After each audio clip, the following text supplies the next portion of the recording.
the whole fructose thing meant, and I started with that going, okay, look, why did I start on it? I was sick and tired of having patients with out-of-control diabetes in hospital where I'm trying to debride their feet or clean their feet up and their toes are being amputated and occasionally their legs being amputated. And in hospital, they were being served 3 ice creams per day. What? And I said, would you stop doing that? And they said, this is the dietary guidelines. And I said, no, you're kidding me. You're seriously telling me it's recommend, And so I've gone through the hospital food guidelines here in Australia and they haven't changed. When you read into them, you are still able to have 3 ice creams per day for patients with diabetes and their morning tea, afternoon tea and supper, chocolate chip biscuits, fruit juice, cake, custard. And I've got these patients totally out of control with their blood sugars. And so that's when the war started, when I said, actually, this is wrong. And then they said, well, you can't change the guidelines. So I said, okay, here, we're going to have a crack at it. So that's when I started researching about fructose. When I started going onto social media, within 48 hours, someone from Coca-Cola was after me. And then as time went on, and the louder we got, not just myself, but others in this low sugar field, then we became targets of the cereal industry, targets of the sugar industry, targets of the pharmaceutical industry. It's all been recorded. We've put this up in Senate inquiries.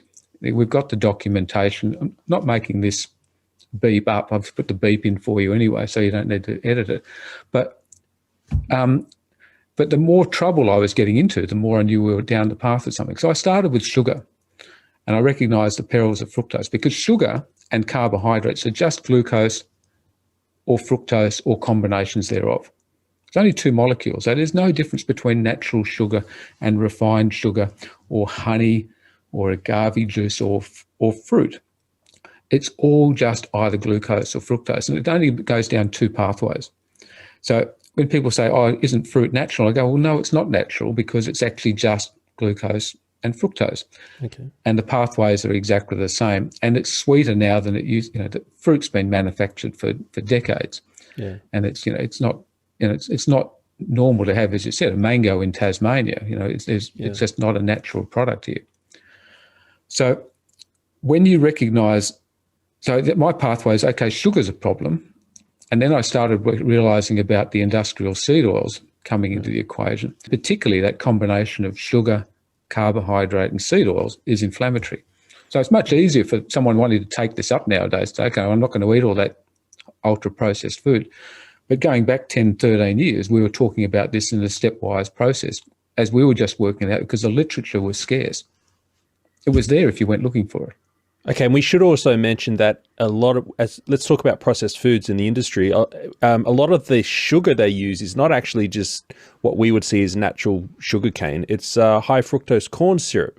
We're moving towards an industrialized seed oils and industrialized sugar, right? Can you teach us about this? Well, the interesting thing about high fructose corn syrup, I think I found interesting, was actually a manufacturing process designed by the Japanese. And they actually sold it to the US, all those patents and the whole processing structure moved across to the US in the middle of the 20th century.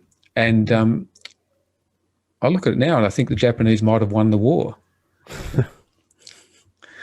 They've planned it. And then that whole high fructose corn syrup, that came in because Nixon was, it needed to support the agricultural sector. We're going back, I think, to the 70s there. I could be a little bit wrong on the dates, but that whole thing of actually supporting the agricultural sector was, and that whole corn industry was, okay, now we need to support them, but we actually need to do something with it. And the sugar industry was a bit more problematic because of weather changes, particularly out of the Caribbean and the southern US states are very much dependent on your weather and your hurricanes. And so sugar prices were going all over the place in that time frame.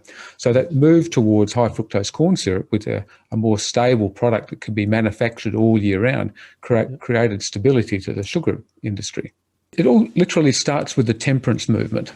So this is the modern concept of veganism. The modern concept that we just talked about, that meat is bad and processed food is good. Yeah. So to cut a long story short, the Seventh-day Adventist Church are behind our dietary guidelines.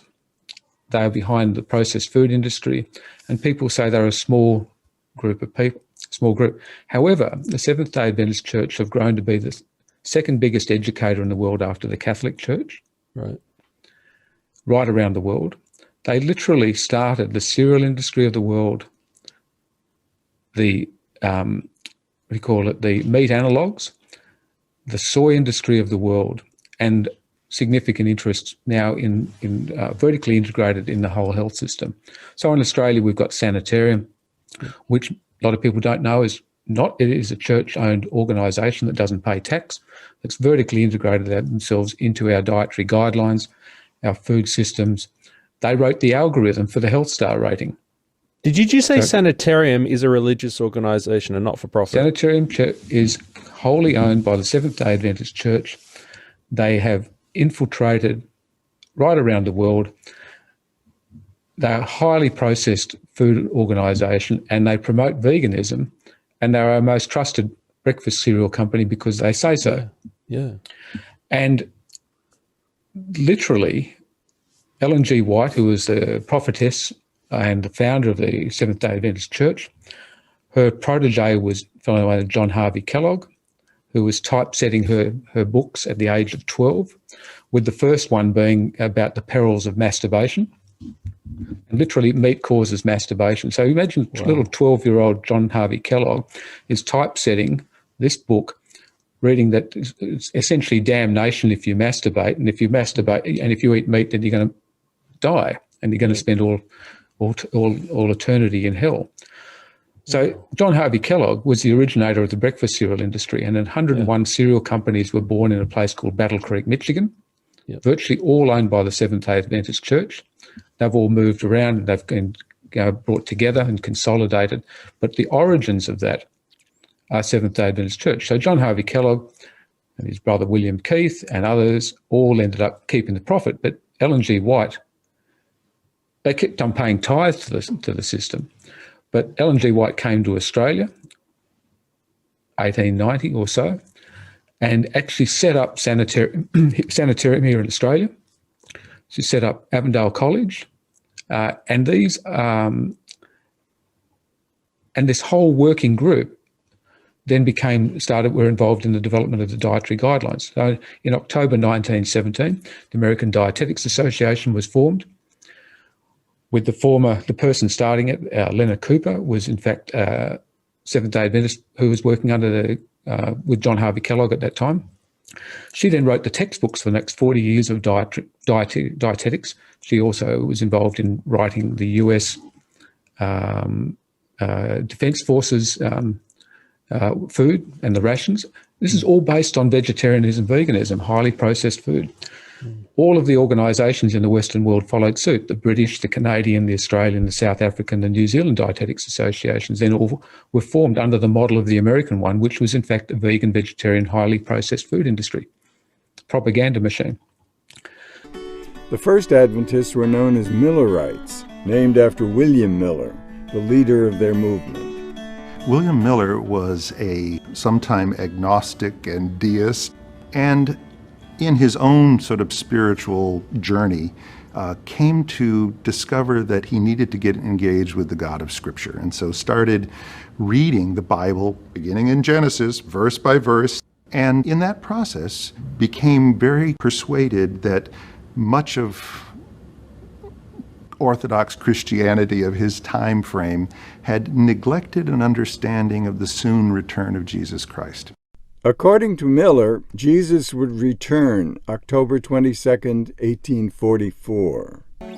Among those early Millerites was a young woman named Ellen Harmon. She's raised a Methodist and talks about going to hear Miller preach as a teenage girl, and was enormously impressed with both the clarity of the biblical message and the thought that Christ was literally coming to the earth again soon, if not 1843, then soon. Despite Christ's failure to return, she continued to believe.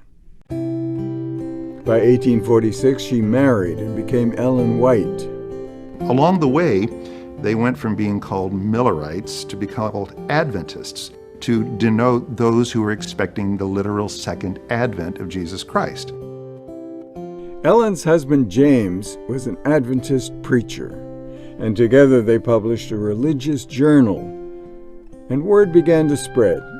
Ellen White discovered she had a gift for prophecy. In the 1860s, she received some of her most important visions. She received what she called a vision from God saying, if you're going to go to heaven, and if you're going to really live as one of my followers, you need to be healthy.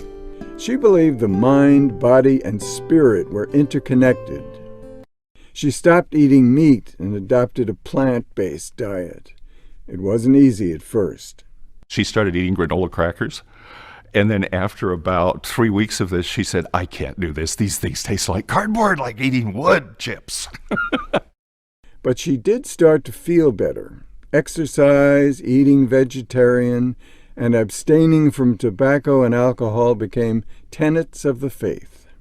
In the late 1800s, White established an Adventist health and wellness resort in Michigan and called it Battle Creek Sanitarium.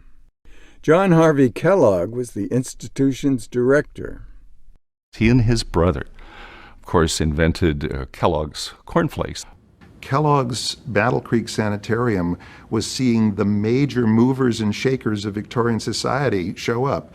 J.C. Penney, Kresge, William Howard Taft is the 100,000th visitor to the sanitarium, and Kellogg personally does the checkup of the U.S. president. Kellogg would part ways with the church, but not before introducing the benefits of holistic living and nutrition to the greater society.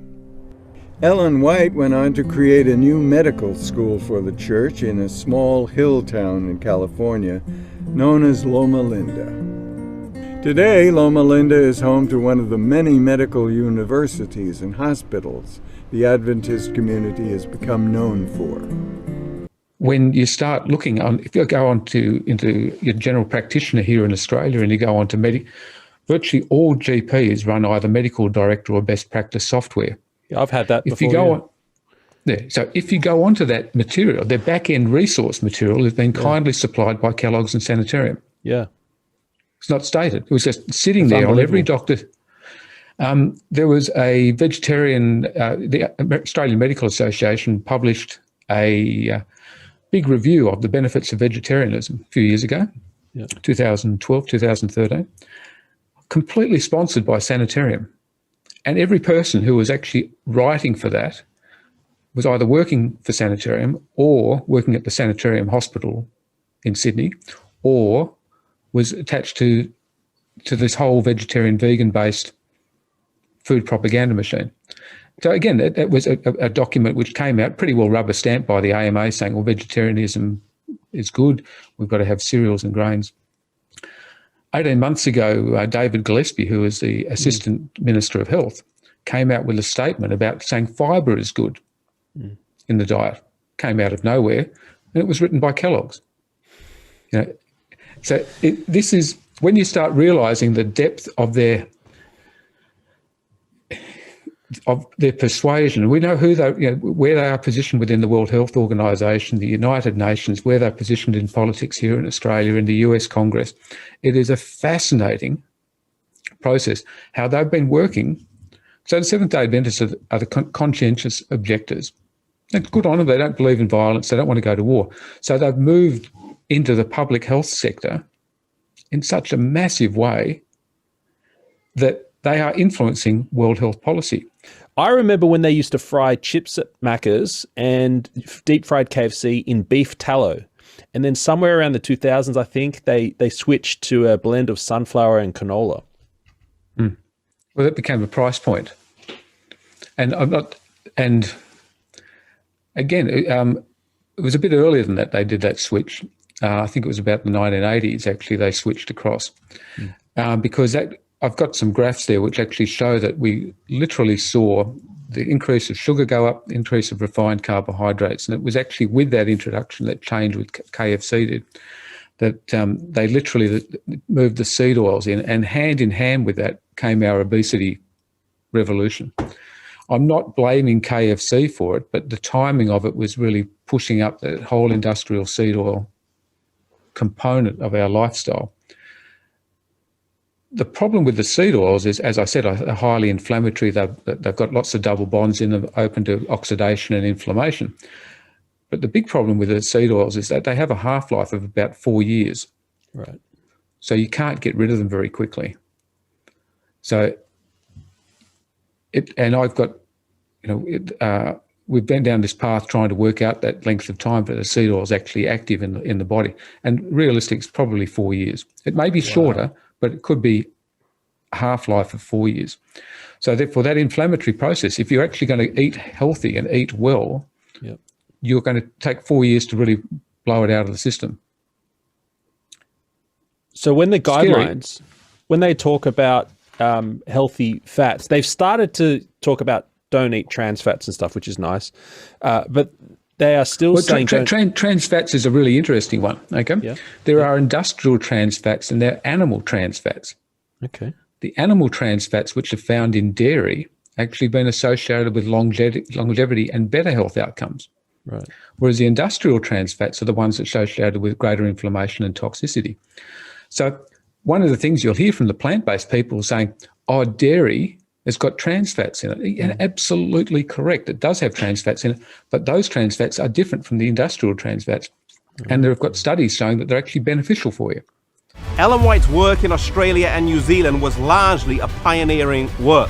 S.N. Haskell and his team had arrived several years earlier, but much of the work was yet to be done. Here in this new country, they would go into unentered fields, open schools, churches, sanitariums, and publishing houses. The membership was small, but the vision was big. Ellen White had mentioned Australia as early as 1874 when she wrote, "The message will go in power to Oregon, to Europe, to Australia." At the age of 64, 17 years later, she would arrive here in Australia.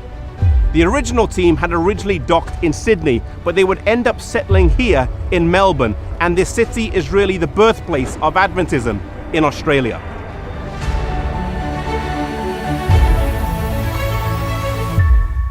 This was also where Ellen White first settled when she came. In mid-1892, she sent a message to the conference president, A.G. Daniels, that a school needed to be started for the education of the youth. Early on, the publishing work was started, and a building on the corner of Ray and Scotchmer served as both accommodation and publishing house.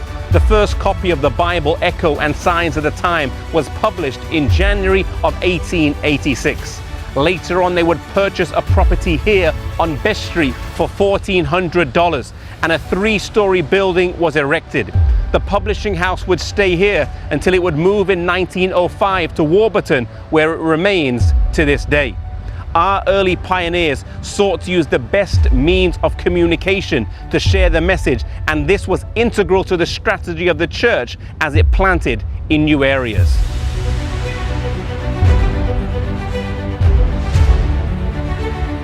Here in the Edinburgh Gardens, they also held the first tent meetings that would later on lead to the first Adventist church in the Southern Hemisphere, the North Fitzroy Seventh-day Adventist Church.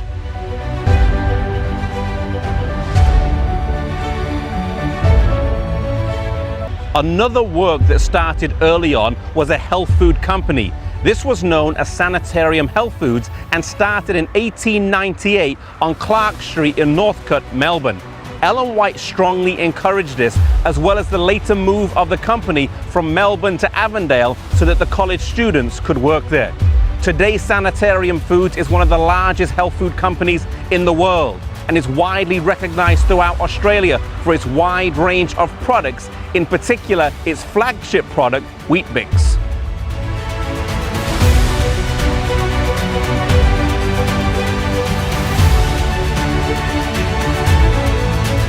The financial support given by Sanitarium to the work of the church is in line with the instruction Ellen White gave about the health food work, that it is God's gift to his people and the profits are to be used for the good of suffering humanity everywhere. This is perhaps the best illustration of this close working relationship anywhere in the world.